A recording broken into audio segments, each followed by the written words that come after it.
Oke, kembali lagi di channel saya membahas sebuah iklan yang sudah membuka video ini. Ini ada tanggapan M Kodari ada ngomong kalau MK itu kebablasan, MK itu di atasnya masih ada Bu Megawati. Kita lihat video lengkapnya bagaimana. Bantu subscribe dulu channel saya belum subscribe. Tidak tunggu lama, kita ke videonya langsung, let's go. Memang hakim konstitusi itu sekarang berumah di atas awan, ya. Kita ini sekarang telah masuki satu fase di mana kita secara de facto punya lembaga tertinggi negara, namanya MK. Ya, hasilnya apapun harus diterima. Iya, kan? karena apapun keputusannya harus diterima. Jadi kita ini secara de jure ya, secara aturan main itu nggak dikenal lembaga tertinggi negara. Dulu ada lembaga tertinggi negara yang namanya MPR, konstitusi versi yang lama ya, Undang-Undang 45 sebelum diamandemen. Nah, tapi sekarang de facto sebetulnya kita punya MK. MK itu setiap keputusannya itu seperti tap MPR. Loh, ini kan tugas saya ini menjelaskan sesuatu yang nggak dilihat oleh orang, tapi sebetulnya depan mata mereka. MK ini telah menjadi tap MPR. Ya, keputusan MK ini jadi tap MPR, harus dilaksanakan final dan mengikat. Iya. Bedanya MPR dulu dipilih oleh rakyat, paling tidak sebagian besar kan, karena ada yang diangkat kan, gitu. Justru kebalik ya, sebagai besar. Iya. Sekarang nggak ada yang dipilih oleh masyarakat, tapi keputusannya seperti tap MPR, nggak bisa dilawan. Nah, MPR dulu jelas-jelas adalah perwujudan dari kedaulatan rakyat. Makanya presiden itu adalah mandataris MPR. Gitu. Sekarang yang dipilih rakyat itu adalah DPR dan presiden. Per hari ini desain politik kita yang mendapatkan mandat politik dari rakyat sebagai pengejawantahan dari sistem demokrasi, suara rakyat adalah DPR dan presiden. Makanya mereka bikin undang-undang.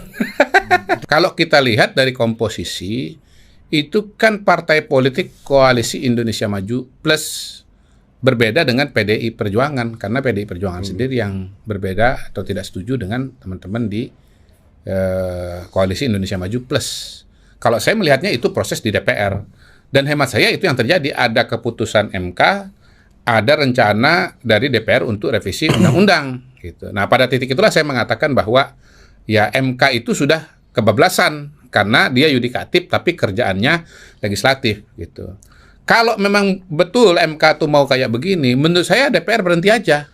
Iya. Semua undang-undang tuh biar dibikin aja, ditulis aja oleh Mahkamah Konstitusi. Nah, itu bagus banget. Kenapa? Satu ya, tidak akan ada judicial review. Karena final and binding. Nah, karena yang bikin dia gitu.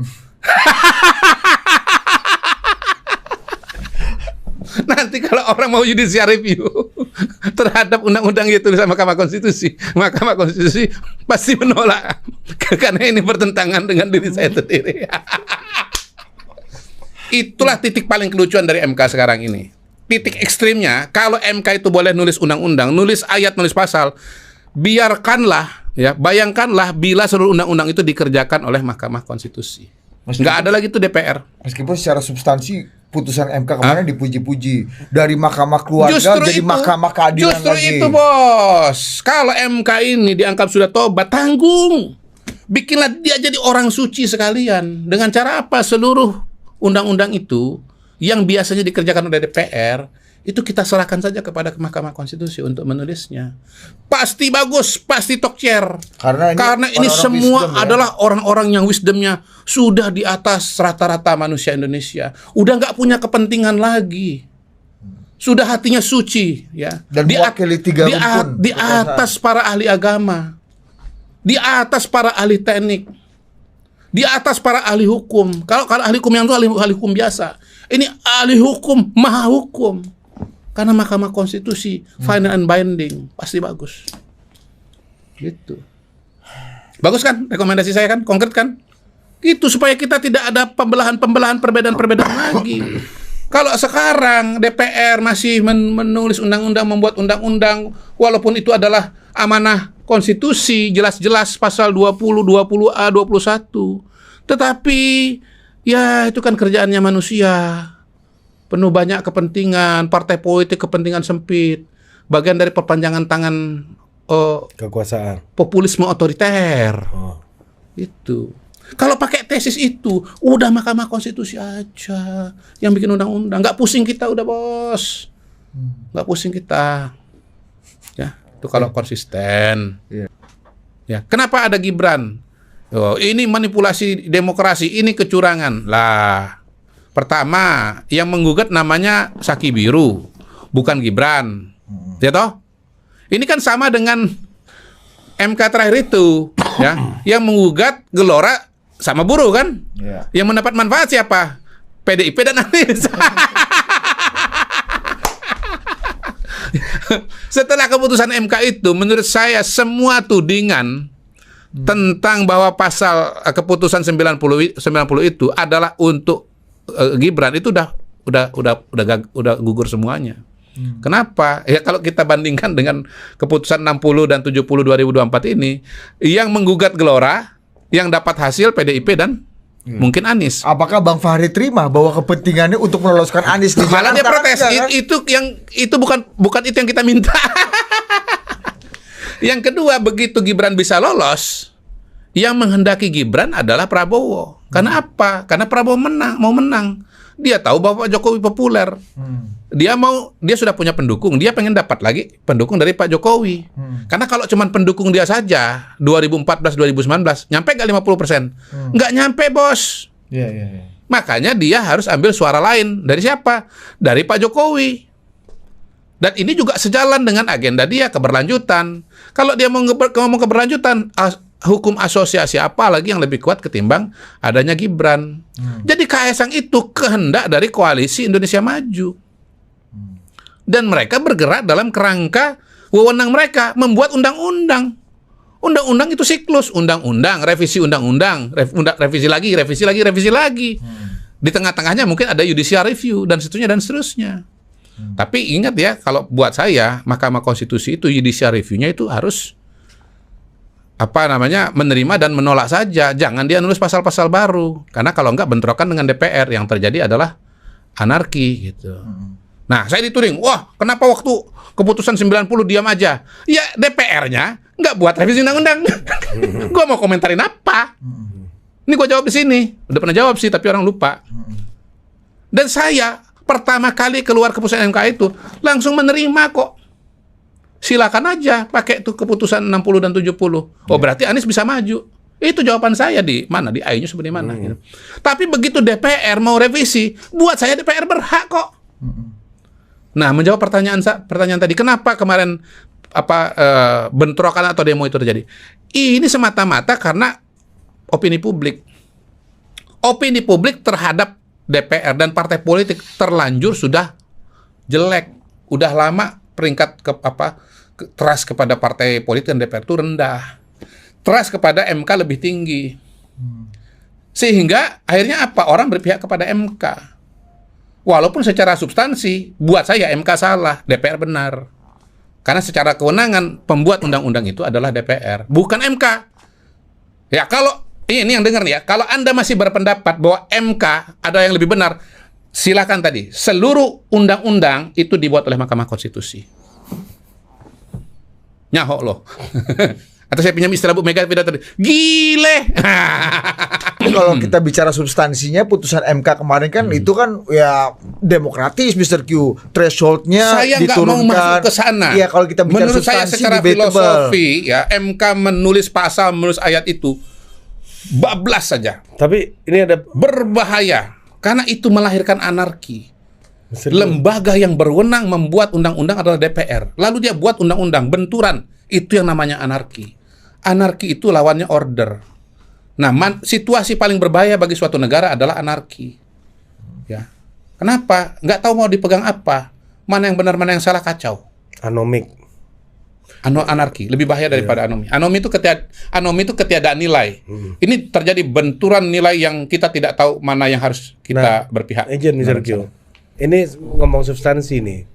Lepas dari substansinya itu benar atau baik atau tidak demokratis atau gua nggak terlalu suka kayak BHM bilang bahwa walaupun gua secara personal setuju ya dengan substansinya gitu ya, tapi BHM kan di sini kemarin wah ini progresif legislator apalah dia pakai istilah macam-macam. Tapi gini, yang ada di otak saya waktu ketika membaca putusan itu gitu ya. Itu MK kenapa bisa ya membuat peraturan kayak begitu yang menurut saya itu orang yang yang bisa bikin peraturan kayak gitu yang ngerti praktek pemilu dan ngerti konsep pemilu tuh baru bisa bikin desain kayak gitu tuh. Nah ini bisa bikin desain kayak gitu apa backgroundnya gimana ya caranya? Atau dibantu sama orang yang ngerti pemilu. Itu loh, gue itu. Jangan-jangan MK punya think tank MK. Iya, makanya saya nggak ngerti. Litbang MK kali yang menyusun mungkin. Putusan kayak gitu gimana MK? Ini orang halusinasi semua. Mabok kuasa ini bentuk mabok kuasa yang sesungguhnya. Dia nggak tahu batasan kekuasaannya. Mabok kuasa semua ini. Itulah manifestasi dari mabuk kuasa itu. Jadi konsep judicial activism, positif legislator, itu sangat berbahaya diimplementasikan oleh Mahkamah Konstitusi. Karena dia merasa berjuang untuk suatu nilai atau kelompok tertentu. Padahal let me remind us all bahwa katanya justice is blind. When you are blind, you don't see anything at all. You are blind. Nggak ada tuh cerita, ini bagus, ini jelek. Nggak ada. Udah pokoknya hakim itu, bandingkan aja dengan undang-undang itu. Teksnya tuh gimana? Bertentangan apa enggak? Bertentangan, terima. Batalkan pasal undang-undang itu. Kembalikan kepada DPR. Tok. Iya. Ini orang-orang hukum, mohon maaf. Lupa ada prinsip paling mendasar dari hukum yang berulang kali mereka mengatakan. Hakim justice itu blind. Kalau Anda merasa bahwa ini salah, itu benar, makanya saya bikin pasal begini-begini. You are not blind. Tapi you open itu apa penutup. Lalu kemudian Anda mengatakan ini benar, ini salah. Nah, pada titik itu Anda berbahaya. Anda mabuk kuasa. Termasuk putusan 90 yang meloloskan secara konsepsi yang menjadi basis. Secara konsepsi iya. Semua keputusan MK yang membuat membuat undang-undang itu salah. Secara konsepsi. Tapi kita kan nggak bisa lihat ke belakang. Sekarang kita lihat ke depan. Dan rule of the game-nya ya apapun itu ya harus diterima kan gitu kan. Iya, yang sudah lewat. Iya. Sekarang kita ngomong ke depan. Saya ngomong ini udah dari mungkin 5 tahun yang lalu. MK kebablasan itu, mohon maaf, bukan Kodari baru ngomong sekarang. 5 tahun yang lalu. Yang membuka mata saya terhadap kebablasannya Mahkamah Konstitusi _ Neo MPR ini adalah keputusan mengenai pemilu serentak itu. Tapi di mana banyak orang yang kemudian ya kecapean sampai besok pagi sampai kelelahan. Dan di situ ya apa yang diceritakan itu terjadi bahwa MK itu tidak punya perangkat, tidak disiapkan untuk membuat undang-undang. Kenapa? Kalau kita bicara undang-undang terutama yang teknis-teknis itu harus ada simulasi, ada uji di lapangan. Bahkan studi banding ke waktu bicara kotel efek itu saya ingat tuh Pak Bambang Pacul cerita dia aku belajar kotel efek di Santiago. Chile. Itu kan agak susah ngukurnya ya. Tapi kalau bikin aturan mengenai pemilu serentak nggak serentak itu kan harus diimplementasikan. Karena apa? Karena petugas TPS itu kan dia menghitung kartu pemilu legislatif dengan kartu ditambah kartu pemilu presiden. Itu kan kerjanya 2 kali lipat.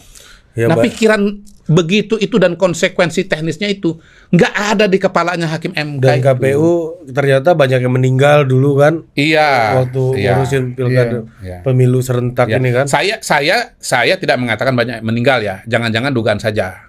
Enggak kan banyak kan yang meninggal setiap pemilu. Enggak, gini, posisi saya tidak bisa memastikan ya. Waktu itu memang ada sinyalemen begitu. Saya tidak bisa memastikan. Terus ada kelelahan yang luar biasa itu pasti. Nah, itu pasti. Kelelahan pasti. Kalau mati belum tentu. Karena saya pernah ngitung waktu itu karena kejadian itu, saya ngitung tuh apa morbidity rate. Setahun sekian dibagi 52 minggu sekian. Sebetulnya angkanya nggak beda-beda jauh dengan pemilu morbidity yang normal. Morbidity yang normal. Tapi kelelahan udah pasti.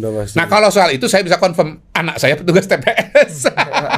Yang sore itu biasanya dia udah pulang, dia sampai besok paginya. Ya, artinya kan dari mana Hakim MK ya let's say kita udah nih yang tadi udah selesai nih. Mr. Q udah bilang bahwa keputusannya kebablasan gitu. Nah, untuk kebablasan ini kan butuh amunisi nih. Ini dari mana amunisinya bisa sedetail dan seteknis itu gitu loh maksudku. Amunisi ide kan maksudnya. Iya. Nggak tahu saya. Ini kan masuk ke dalam kotak hitam kita. Nggak tahu saya. Iya, karena- Saya pun juga hipotesa ya. Mohon maaf ya hakim MK kalau Kodari ini kebablasan juga ngomong bahwa kami ini mabuk kekuasaan dan fantasi dan segala macam itu. Mohon maaf saya. Karena kotak hitam ya saya cuma menduga-duga saja. Gitu. Tetapi apa? Kita ini kan sedang berusaha mencari penjelasan. Dari mana juntrungannya MK kok bisa-bisanya kemudian menyamakan misalnya ya syarat untuk maju calon kepala daerah itu dengan misalnya calon perseorangan. Itu sendiri argumentasinya apa? Kenapa 7,5%? Iya, Kenapa 6,5%? Kenapa 8%? Itu kan ilmu elektoral tuh. Ini kan otak-atik gatu aja. Kenapa? betul. Dia ini cuma ambil persentasenya aja. Ini sendiri kan beda nih ya. Kalau dia bilang kita belajar atau kita ngikutin calon independen. Calon independen, calon perseorangan itu KTP penduduk. Sementara yang Anda buat itu adalah suara pemilu legislatif. Beda banget itu. Beda. Iya makanya. Dari suara dari DPT atau dari penduduk ke DPT kepada orang yang nyoblos, dari coblos suara yang sah. Itu perjalanannya dari Jakarta sampai Mekah Madinah itu. Disamain. Paris Dakar. Paris Dakar. Ya lupa saya. Iya kalau saya sih kalau melihat Allah ya Rabbi. melihat substantif ya. Iya, itu pasti otak gati. Jelas itu. Oh, rupanya patokannya gitu ya kalau persorangan. Oh iya itu supaya adil disamakan aja dengan partai politik. Gampangin masalah, Bos. Dan memang yang Mr. Q sesuai dengan Mr. Q, memang ini prosesnya memang kotak hitam ya. Kita nggak pernah Kotak tahu. hitam, Pak. Kalau kotak hitam. proses open legal policy kan itu Ya. kita tahu kan Iya. terbuka kan. Iya. Kita bisa kawal. Kayak Iya. kemarin balik yang seperti itu aja kita bisa Nah, kawal. soal Ada- open legal policy ya. Tahun 2005 MK sendiri pernah membuat keputusan untuk menolak soal perubahan batas ambang batas itu.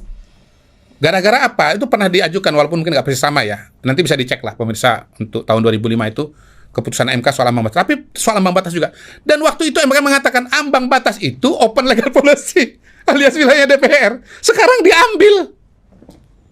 Berarti Prof Gimli waktu itu memutuskan open legal policy. Apa enggak ini dewa-dewa di langit? Apa ini enggak lembaga tertinggi negara? Berarti MK Apa ini enggak tiran legal? Izin Mr. Q, berarti MK dalam konteks ini membatalkan putusannya sendiri. Menurut saya begitu. Oh. Saya sih ini aja ya, apa keresahan saya tuh kemarin tuh Ya Allah, ya soal Rabbi. substansi oke lah. Penurunan threshold Itu tuh yang kita oke yang lah. sehat secara demokrasi saya udah ngomong lama juga soal ini. Ya kan, tapi detailnya itu Gini loh. hebat juga nih MK bisa bikin matematika pemilu kayak begini nih gitu kan. Iya, hebat tanda kutip. Dengan Karena- waktu yang relatif karena singkat. Iya kan? Iya kan, ini dari ya. Iya, Ya, saya nggak mau nuduh Nah, lah. itulah buat itu. Dia udah surplus tuduhannya, Bos. Tapi karena saya senang dengan aturannya ya udah Iya, kan iya. diketok Nah, kan. itu yang nggak boleh. Kita setuju dengan Kalau rakyat nggak apa-apa. kita setuju dengan putusannya. Justru sesatnya di situ. Kenapa Mr. Q? Ya karena caranya salah. Meskipun prosesnya kita setuju salah. dengan putusannya. Enggak. Gini, ini baru kemudian kita syukuri kalau lahir lewat mekanisme legislasi yang sebagaimana diatur oleh konstitusi. Dikerjakan oleh lembaga legislatif bersama eksekutif gitu. Kita harus percaya bahwa dalam demokrasi itu masyarakat memberikan evaluasi. Kata Bu Mega, rakyat tuh pintar. Bener. Partai-partai yang kemudian tidak mau ikut maunya rakyat itu nanti pasti akan diganti. Mereka akan ganti pilihan. Nah, siklus itu yang harus dipercaya dan dijalani, bukan oleh MK. Sekarang yang menang siapa? Kemarin yang menang siapa? PDI. Hari ini yang menang siapa? PDI, Gerindra. Nanti yang menang siapa? Bisa PKS. Bisa Demokrat, bisa Nasdem. Salam restorasi. Nah, bisa PSI pada giliran mereka menang, kita harapkan bahwa mereka akan mengganti itu. Itu kalau kita percaya kepada sistem demokrasi. Kalau Anda berharap semua perubahan kepada MK, Anda sesat. Anarki. Dan balik lagi, bubarkan saja DPR, kasih ke Mahkamah Konstitusi, suruh dia nulis undang-undang itu semua. Nggak akan ada lagi yang namanya judicial review. Kalaupun ada, pasti ditolak, tidak akan terjadi konflik. Kenapa? Dia yang bikin, dia yang mutusin juga. Ada istilah kartelisasi juga apa di MK itu? Ya apalah nanti namanya, pokoknya serahkan kepada MK ya. Kartel. Para bijak bestari kita itu yang kesuciannya sudah di atas semuanya, yang kecerdasannya di atas semuanya, dan kita percaya bahwa mereka adalah setinggi-tinggi penegak demokrasi. Udah pasti bagus. Itu kalau kita logikanya nih konsisten dengan apa yang dipuja-pujikan kepada MK pada hari ini. Mahasiswa dengerin gue. Kalau lu konsisten bahwa MK adalah yang terbaik, suruh MK bikin semua undang-undang. Berhenti, bubarin aja DPR. Bener nggak sistem begitu? PDI Perjuangan, teman-teman yang sekarang mengatakan DPR salah. Faktanya kata mahasiswa MK udah berbuat kebaikan dengan substansi putusan yang baik dan demokratis. Kemudian DPR malah bikin semua secepat kilat seperti itu sehingga menimbulkan kemarahan publik Lah, kemarin. ya sekarang balik lagi kata Ari tadi, sebetulnya MK itu berapa lama sih bikin? Dari mana hitungannya? Kita nggak tahu juga. Nah, itu yang penasaran gue. Kotak hitam, Mending DPR.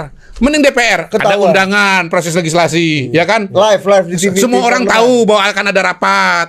Ya, ngomong di DPR, kita akan buat begini-begini, ada draftnya. Ada rapatnya diketahui. Kita ikut keputusan siapa? MA. Cerita belakang layarnya, Orang tahu, bos. cerita belakang layarnya juga gampang kita akses, kita Orang telepon tahu, TA bos. aja kan, diceritain tuh kan. Sekarang MK siapa yang bisa ceritakan apa yang terjadi? Nggak ada, Pak. Nggak ada, Bu. Ini dewa-dewa ini, di langit ketujuh. Yang diberikan mandat sama kita secara konstitusi ya. Enggak pernah kita berikan mandat kepada Mahkamah Konstitusi. Kita berikan mandat kepada DPR dan eksekutif. Konstitusi memberikan mandat kepada mereka untuk menjadi dewa-dewa pemutus. Enggak. MPR. Konstitusi itu mengatakan menguji undang-undang terhadap undang-undang. Tidak ada MK itu menulis pasal-pasal. Enggak ada itu. Enggak ada tuh Mahkamah Konstitusi itu berkuasa untuk membuat undang. Enggak ada itu. Bablas. Jadi kalau kata Bu Mega kan aku yang bikin MK dulu. MK kan harusnya. Iya, berarti di atas MK itu ada Ibu Mega.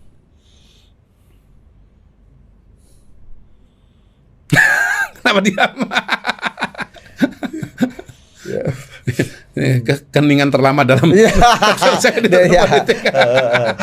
Bingung meresponnya, mau ketawa, bahkan mau nangis. Nah, ini mau nolak. kita mau menunjukkan bahwa substansinya Itu kan kediaman itu karena kita Nggak problem. bingung gitu loh. Iya, iya. Bingung itu dari mana? Dari anarki. Enggak, tapi standpoint aku dan Bingung Ari kita. agak sama nih. Secara substansi kita happy. oke. Ya, tapi memang punya masalah besar terkait dengan Banget. prosedur, Kita nggak tata boleh cara, rabun dekat. keterbukaan. Kita nggak boleh rabun dekat. Gara-gara satu case ini kemudian benar salah. Kita harus melihat secara menyeluruh. Enggak. Ada keputusan MK yang dianggap merakyat. Ada yang dianggap kontra rakyat. Semua itu salah. Karena dia melampaui wewenangnya. Kalau- Terlalu lama intelektual kita, pemerintah kita, partai politik kita terlena dengan ini, termasuk saya juga. Walaupun saya bangun agak lebih cepat, 5 tahun lebih awal. Cuman selama ini saya teriak mungkin di padang pasir atau di tengah samudra.